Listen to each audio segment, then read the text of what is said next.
오늘 말씀 보면 야고보서 4장 7절 10절 중에 그런즉 너희는 하나님께 복종하라 할지어다 마귀를 대적하라 그리하면 너희를 피하리라 그랬습니다. 오늘의 제목이 용서하며 삽시다 그랬습니다. 용서할 수 있습니까? 여러분, 그리스도인에게 가장 어려운 게 용서예요. 용서. 저도 주님, 이런 사람은 도저히 용서를 못하겠습니다. 누구냐? 북한의 김정은, 김일성. 아주 저 가문을 빨리 아주 그냥 폭탄으로 갈갈이 찢어주게 되겠습니다. 왜냐하면 우리 민족이 얼마나 힘들었습니까?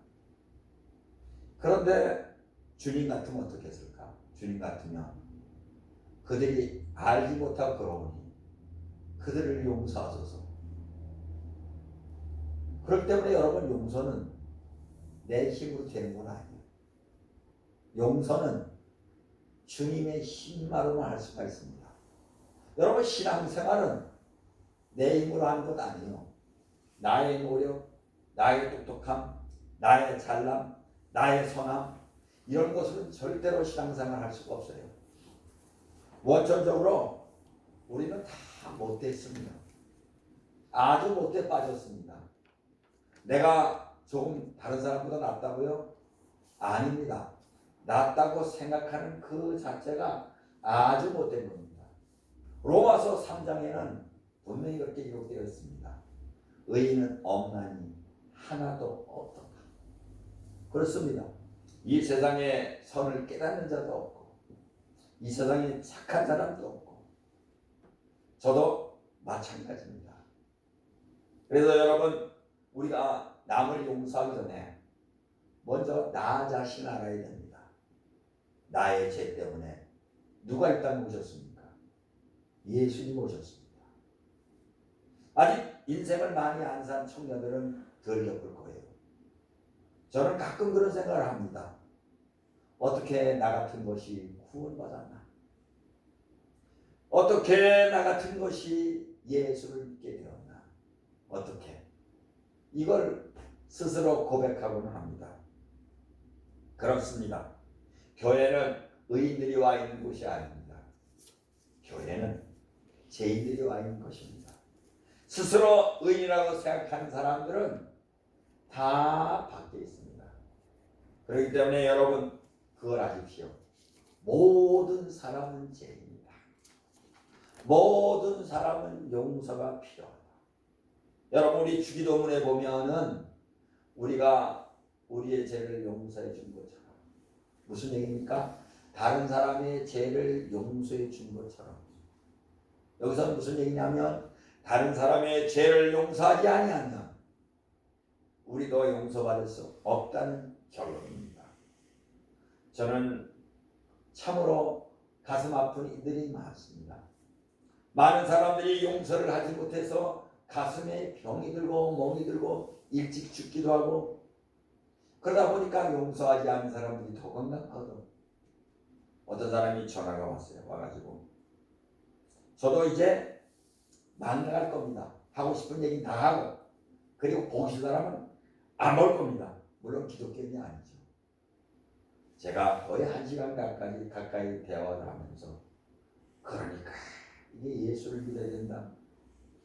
그렇게 복음을 전해도 안 믿어요. 근데 또 본인은 답답하니까 와요. 와가지고 위로를 받으려고. 참 힘들어요. 그래도 그 전화를 걸어주니까 어떤 친척인데, 어제는 여러분, 그렇습니다. 용서처럼 힘든 것은 세상에 없다. 저는 때로는 그런 분들을 봅니다. 교회에 왔다가 어느 집사 때문에 다른 교회로 간다. 어느 목회자 때문에 다른 교회로 간다. 그리고는 서로 얼굴을 보지 않냐고. 아니, 성경에는 그렇게 안 써있는데. 그랬다가 마음에 안 들으면 또 다른 곳에 갑니다. 또 다른, 점점 큰 데로 나중엔 저 포도원같이 큰 데로 갔다가 나중에는 절에 가는 사람들도 있어요. 기독교를 모르는 사람들이 너무 많아요. 주님의 사랑을 모르는 사람들이 너무 많아요. 교회에 아무리 많은 사람들이 온다지만 정말 주님의 사랑과 주님의 용서를 모르는 사람들이 너무 많아요. 제가 지금 정부에 대해서는 굉장히 호의적이 아닙니다.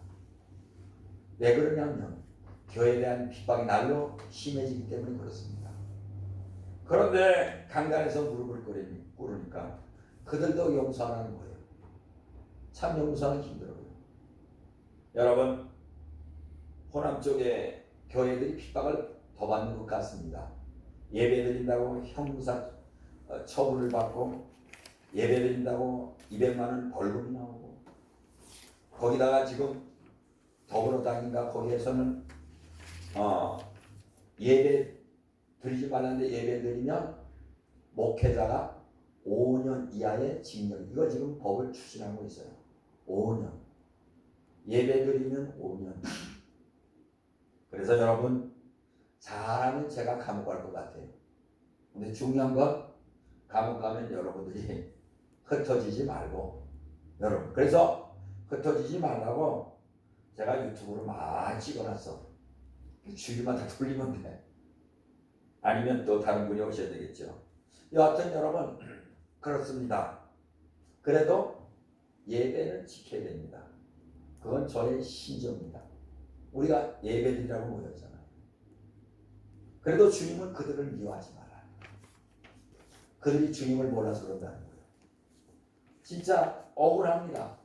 식당이나 뭐 이런 데는 영화관이나 이런 데는 쿠폰을 막 줘가면서 지금도 쿠폰을 뿌리고 있어요. 많이 가라고. 교회만 가지고 하고 있어요. 교회만 가지고. 부산보다 지금 저 위쪽으로 아주 심합니다. 교회가 수만 명 되는 10만 명 되는 교회를 텅텅 껴놓고도 자랑스럽게 마냥 그렇게 그런데 동료끼리 그런 사람 보면 밉습니다. 한 대 패주고 싶습니다. 그런데 성경은 기도하면 사랑하라. 그들도 사랑하라. 그래서 여러분 이것이 저와 여러분의 숙제입니다. 용서는 내 힘으로 할 수가 없어요. 용서는 주님의 힘으로만 할 수가 있습니다. 여러분 그래서 우리가 늘 기도해야 돼요. 주님, 성령님 나와 함께 하여 주소서. 어느 설교사가 외국에 나가서 설교를 합니다. 그런데 동네 사람들이 와가지고 그냥 이 사람 저 사람 죽이고 자기 아내를 강간하고 강간하고 그랬어요. 그래가지고 이 사람이 피해서 고국으로 옵니다. 다시는 못 갑니다. 그런데 그가 주님이 울고 있는 마음을 알았어요. 다시 거기를 찾아갔다. 다시. 여러분 그런 얘기는 굉장히 많아요. 그런 실화는. 다시 가니까 그때 그 사람들에게 회개의 영을 주시더라고요. 그렇습니다. 그런 분들에게는 회개의 영을 주고 어떻게 그런 사람을 사랑할 수 있느냐? 어떻게 그런 사람을 용서할 수 있느냐? 내 힘으로는 안 돼. 우리나라에도 그런 일 있잖아요. 손양원 목사님. 자기 아들을 죽인 공산당을 데려다가 아들 삼고 동인이 동시 참 똑똑하고 참 괜찮은데 그 아들 그런데 그 공산당이 이제 처형하려는 그 중에 그들을 데려와다가 자기 아들을 삼아 손양원 목사님. 대단합니다. 이게 정말로 사랑입니다. 이거는 다른 종교에 없어요. 기독교에만 있는 거예요. 6.25가 터졌습니다. 그분은 이제 부산으로 피난 가기 위해서 교인들이 모였습니다. 그런데 교인들이 안 가는 사람들이 있어. 손양원 목사님은 배에 타다가 안 돼. 내리면 아니 목사님 죽습니다. 아니야. 우리 교인이 있는데. 그래가지고 내렸습니다. 그래서 결국은 공산당들한테 순교를 했어요. 야, 그러니까 여러분 기독교만이 이런 일이 있는 거예요. 얼마나 주님의 양떼 또 본인이 관리하는 그 양떼들을 사랑했어요. 그렇습니다, 여러분. 아무리 어려워도 어떤 일이 있어도 용서하며 사랑했던 것이 아버지 하나님 우리 믿는 사람들의 세계에서 수도 없이 많이 일어났습니다. 근데 여러분, 많은 사람들이 용서하지 못하고 살고 있습니다. 여러분 분명히 하십시오. 따라 합시다. 용서할 만한 사람을 용서하는 것은 용서가 아니다. 사랑할 만한 사람을 사랑하는 것은 사랑이 아니다. 근데 우리는 용서할 만한 사람은 용서할 수 있어요. 용서를 못할 사람은 용서를 안 하면 돼요. 목회자도 마찬가지입니다. 목회자를 2단이니 3단이니 아직 그러면서 나간 사람은 없지만 그러면서 나간 사람들 저 거리에서 만나볼까 봐 겁나죠. 그러니까 때로는 만날까 봐 그쪽으로 지나갈까 제가 그러더라고. 지나가기도 싫어요. 그러나 아니다. 용서해야 된다. 또 다른 데 가서 또 뭐 더 이렇게 진짜 그들이 좋다는 소위 말씀이 좋은 그런 데 가서 뭐 하면 되지. 사실 제가 우리 교인들이 떠난 곳에는 그쪽으로 자주 잘 안 가려고 그랬어요. 왜냐면 그걸로 가려면 마음이 아파도 마음이 아파. 그래서 40대에 돌아가신 분들이 많아요. 지금은 몰라도 옛날에 개척교회다. 그것 때문만이 아니고 여러 가지 이제 그 마음 속에. 그러나 여러분, 우리에게는 주님이 있습니다. 주님은 용서의 마음을 줘요. 여러분, 우리가 살면 얼마나 살겠습니까? 서로 용서하면서 살다가 주님 앞에 도달하는 저와 여러분이 되기를 예수님 이름으로 축복합니다. 할렐루야. 저는 예수 믿은 것이 너무 잘된 겁니다. 왜냐하면 용서할 수 없는 사람을 용서하고 사랑할 수 없는 사람을 사랑하고 저도요 한번 누가 나한테 억울하게 하면 반드시 복수를 하는 성격이 반드시 진짜 나를 죽이려고 했던 그 사람을 5년 만에 막 찾아가기도 하고 다시 한번 나를 죽여봐라 그러고 그랬던 사람이에요. 5년 동안 가슴에 응어리를 풀지 않던 사람이에요. 그러니까 어떤 사람은 저한테 어떻게 하면 내가 좋겠냐고 나를 때리라고. 왜냐하면 너는 언젠가 나한테 죽어. 내가 너한테 얼마나 당했는데 어렸을 때부터 얼마나 당했는데 넌 언젠간 그러니까 제 눈빛을 보고 진짜인 줄 알더라고. 그때는 진짜였어 그 마음. 저도 그랬어요. 그런데 이 기독교의 인문하고부터 이거 아니다. 용서야. 용서할 만한 사람을 용서하는 것은 용서가 아니고 사랑할 만한 것을 사랑하면 사랑이 아니다. 여러분 그렇습니다. 모든 사람은 다 죄인입니다. 김정은이만 죄인이 아니고 김일성만 죄인이 아니고 우리도 똑같은 죄인입니다. 더 큰 죄인은 교회에 있습니다. 무슨 얘기냐면 예수님의 사랑을 받고 천국에 간다고 그러면서 형제가 형제를 용서하지 않는다. 이거 문제가 심각합니다. 여러분 잘 보십시오. 안 믿는 사람은 용서하지 못하는 것은 당연해요. 안 믿는 것은. 왜냐하면 여러분 안 믿는 세계, 안 믿는 종교에는 진정한 용서라는 게 없어요. 우리나라에 요즘에 뭐 떠들썩해서 지나간가 봐요. 13살짜리가 막 지도에 나고 유튜브를 보니까 뭐 난리가 났어요. 난리가 났어. 뭐 어떤 사람은 뭐 눈치조차 보내라 우리 올해라 뭐냐면 12살에 그저 이름이 김은지야. 12살에 이제 바둑 프로에 입단해가지고 얘가 얼마나 승부욕이 강한지 그냥 12살 만에 선배 기사들 웬만한 사람을 다 이기는 거예요. 그래가지고 초단에서 2단이 되고 그 다음에 4위, 5위, 여자 4위, 5위. 요즘에는요 1위도 걔를 이기기가 힘들어. 거의 질 뻔했다가 중국에 가서 중국 리그에 싸우는데 보니까 최정한테는 지고 다 이겼어. 근데 얘가 컴퓨터로 컨닝을 한 번 했어요. 난리가 났어. 어리니까 뭐 어떻게 되나. 아니다.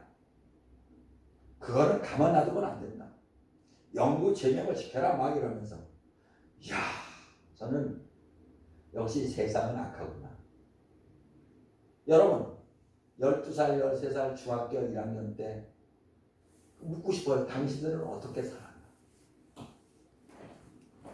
세상 사람들은 몰라요.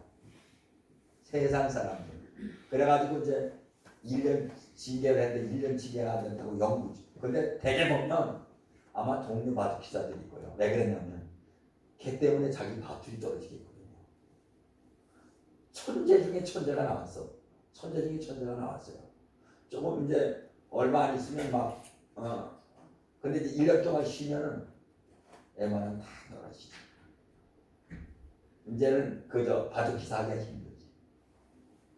대단한 아이가 나왔는데 1년 동안 자격정지를 당했어요. 사랑하는 여러분, 세상은 참혹하더라고요. 용서가 없어요. 그래서 여러분 예수 믿기 잘했습니다. 예수님 안에서는 김정은이도 용서라고 그러는 이게 여러분 이게 되겠습니까? 그러니까 예수님 안에서는 누구든지 용서받을 수가 있다. 성경에는 그렇게 얘기합니다. 살인한 사람은 죽여라 이렇게 얘기합니까? 구약에서? 물론 구약에서 그렇죠. 그런데 신약에 예수님이 신약에 와서 예수님께서 뭐라고 말씀하십니까? 그도 회개했으면 용서라. 그도 회개했습니다. 그런데 여러분 남을 정죄하면 분명히 그 화살이 나한테로 온다. 그래서 마태복음 7장에 보면 뭐라고 되어 있습니까? 비판을 받지 아니하거든 비판하지 마라. 비판하는 그 비판으로 너희가 비판을 받게 되고 정죄하는 정죄로 너희가 그 정죄를 받게 되리라. 어찌하여 형제의 눈 속에 있는 티는 보고 내 눈 속에 있는 들보를 깨닫지 못하느냐. 그렇습니다. 저와 여러분 먼저 내 눈 속에 있는 들보를 보아야 돼요. 얼마나 우리가 편협하고 얼마나 우리가 속이 좁고 얼마나 우리가 못된 사람입니까? 사랑하는 여러분, 예수 믿으면 먼저 성경의 판단에 도움이 돼요. 성경의 판단. 성경은 뭐라고 말씀하십니까? 성경은 모든 사람이 죄인이다. 그러면서 이렇게 얘기합니다. 성경을 말씀하기를 살인한 자, 그러면 마음으로 형제를 미워하는 자마다 살인한 자다. 간음한 자, 너희가 마음으로 간음한 자도 간음한 자다. 여러분 신약에 오면 구약보다 사실은 더 무서워요. 구약에서는 중심을 깨뜨리고 있습니다. 중심을. 신약에서는. 구약에서는 율법이죠, 율법. 왜 그러냐면 구약에는 예수님이 오시기 전 그리고 구약 사람의 수준과 신약 사람의 수준은 다릅니다. 예수 믿는 것도 마찬가지입니다. 처음에 믿는 사람의 수준과 나중에 연수가 갈수록 수준이 높아져야 됩니다. 그럼 무슨 수준이 높아져야 되느냐? 용서의 수준이 높아져야 됩니다. 사랑의 수준이 높아져야 됩니다. 그런데 어떻게 된 게? 장로와 목회자가 싸우고 그냥 거리에서 막 예배를 드리면서 깽가를 치면서 또 예배를 또 방해하고 막 들어와가지고 이거 우리는 이해하지 못합니다. 교회는 그런 건 교회가 아니에요. 교회가 어떻게 싸웁니까? 그건 교회가 아니에요.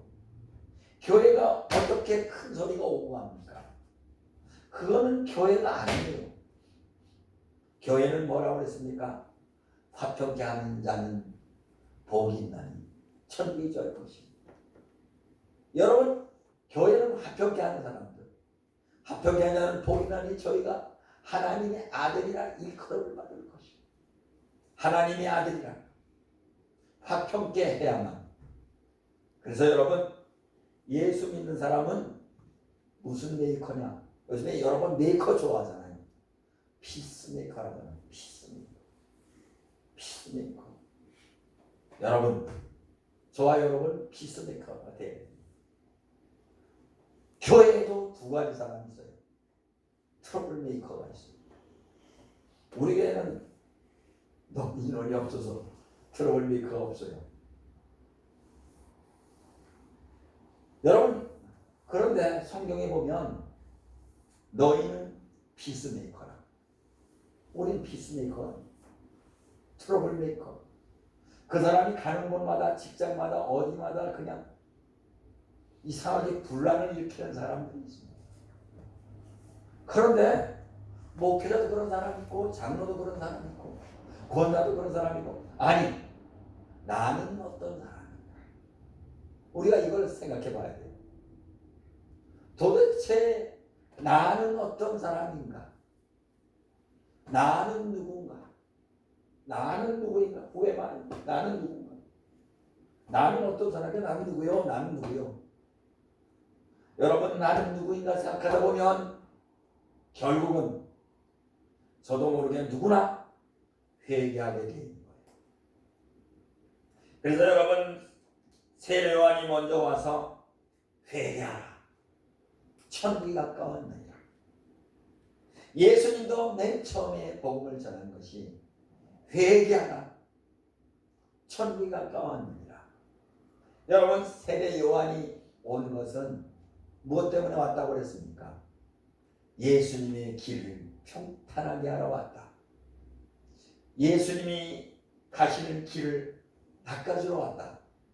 무슨 부러도다로 닦는 것이 아니요, 무슨 길을 생각하니까 연장으로 삽으로 닦는 것이 아니요, 도대체 무엇을 닦는다는 말인가? 회개하라. 천국이 가까웁니다. 바로 회개했던 것입니다. 회개. 이 회개하는 것은 먼저 내가 용서해야 회개가 돼. 많은 사람들이 나는 회개했습니다. 나는 회개의 사람이었습니다.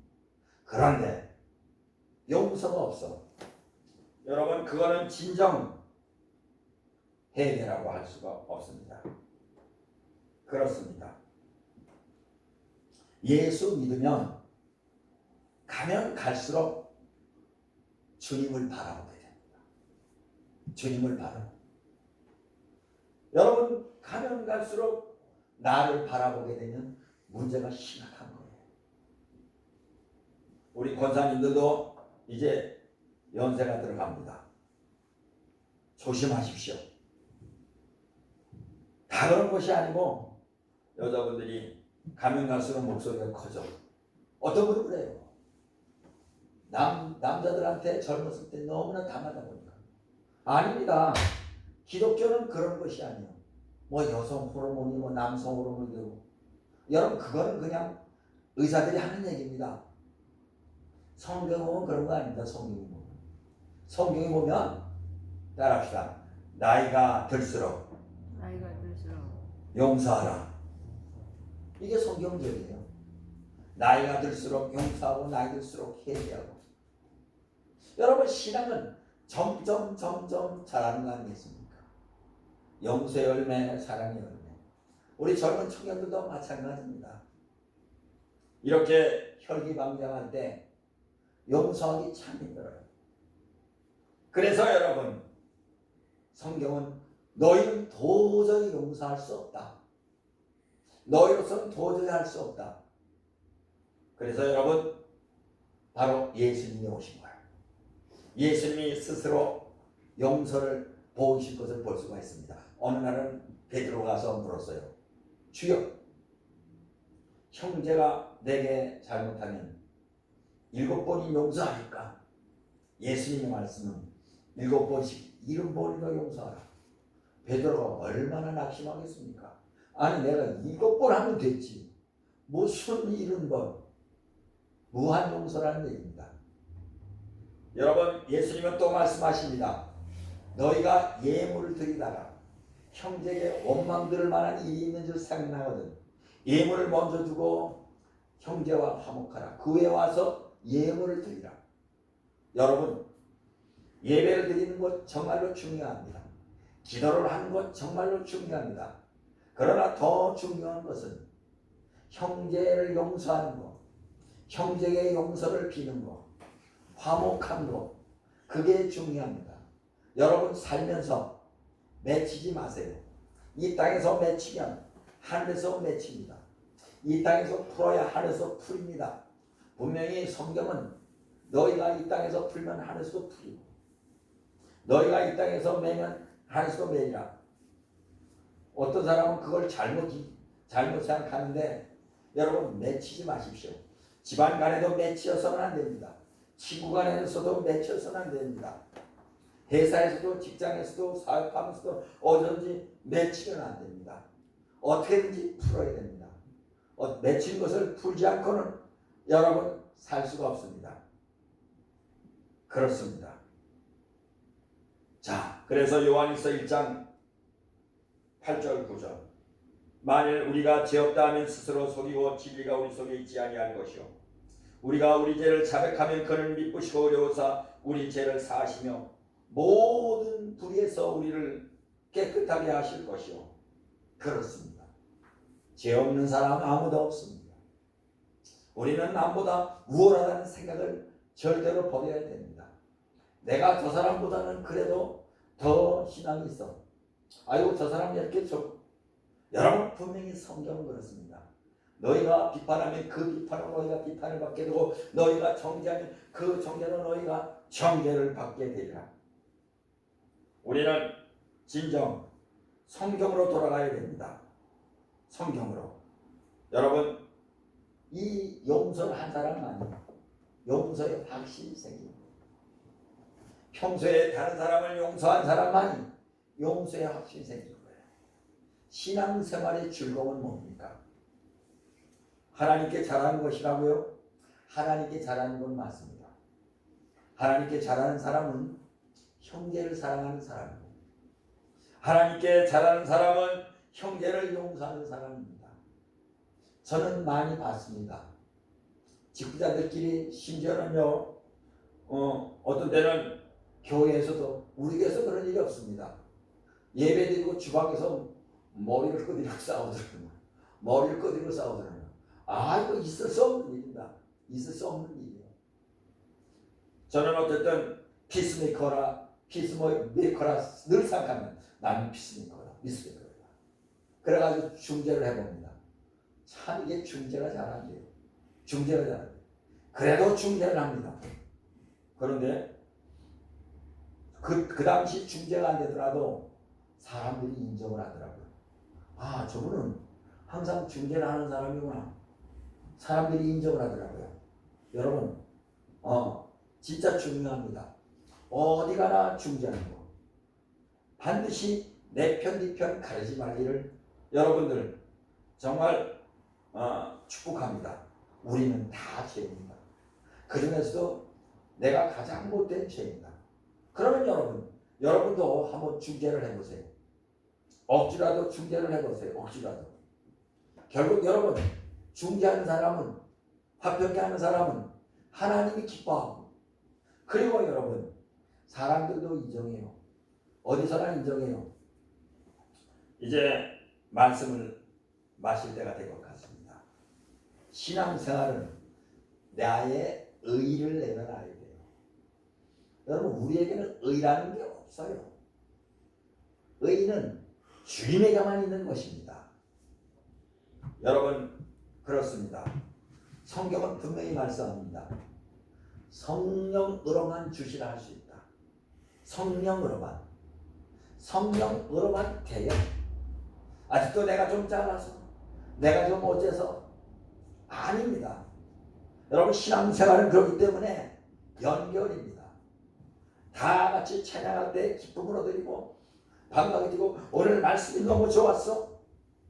그런데 일주일 나가서 또 까먹고 그러고서 또 아닙니다. 말씀을 들었으면 은혜를 받았으면 기도를 하면 일주일 동안 용서하고 일주일 동안 사랑하고 일주일 동안 기도하면서 하나님의 사람이 되어야 됩니다.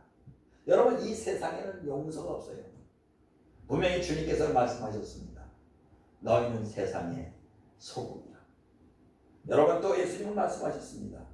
소금을 두고 화목하라. 소금을 두고. 소금의 역할은 여러 가지를 많지만 용서에도 서로 소금을 두고 화목하라고 했습니다. 그만큼 예수님께서는 그 화목에 대해서 말씀하셨던 것을 볼 수가 있습니다. 너희는 세상의 빛이라 하니까 우리가 어떤 사람은 잘못이 가고 있어요.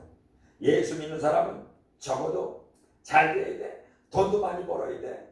그냥 그래서 우리 예수를 믿었더니 유학을 가고 서울대학에 몇 명이 합격되고 어쩌고. 교회가 왜 그게 자랑입니까? 진짜 교회가 자랑할 것은 어떤 사람이 예수 믿고 회개하고 새 사람 됐다는 거였지.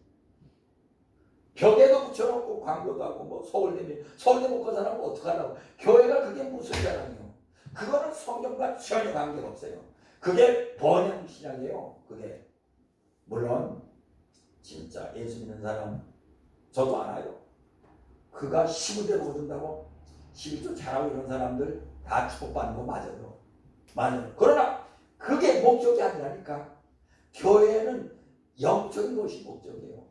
그냥 돈을 얼마 벌고 막 그런 것만 자랑하기에 바빠. 아닙니다. 우리 보화교회 권사님들 자랑할 게 많습니다. 우리 아들이 지금까지도 예수님을 잘 믿는다고. 할렐루야. 여러분 자녀들이 예수 믿는다는 거 이거보다 더 큰 복이 어디 있습니까? 우리 아들이 언제가 그래요. 아빠는 자기도 목사면서 아빠는 나에게 뭘 해준 게 있습니까? 여러분 결혼할 때 결혼식 할 때 우리 집에서 이론도 안 못한 것 같아요. 못할 게 있어요. 진짜 아무것도 없어요. 내가 물질로는 너한테 보태는 건 없지만 나는 가장 위대하신 전능하신 예수님을 너에게 주었다. 할 말 있느냐? 며느리하고 둘이 있다가 농담으로 얘기하는 거죠. 농담으로 그렇게 물었죠. 그래서 할 말 없습니다. 할 말 없네. 할 말 없습니다. 그러면서 아버지가 가진 불이 자기한테도 떨어지고 자기 자녀에게도 제 기도의 소원이 그거예요. 여러분 그렇습니다. 우리 권사님들 속에 우리 집사님들 속에 떨어진 그 성령의 불이 여러분 자녀들에게도 떨어지고 그리고 또 대대 손손 떨어지고 예수 믿는 가정 이게 축복이요. 그러려면 먼저 기도합시다. 그러려면 먼저 용서합시다.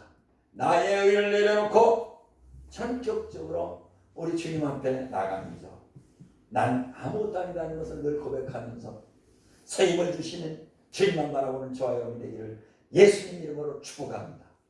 기도하겠습니다.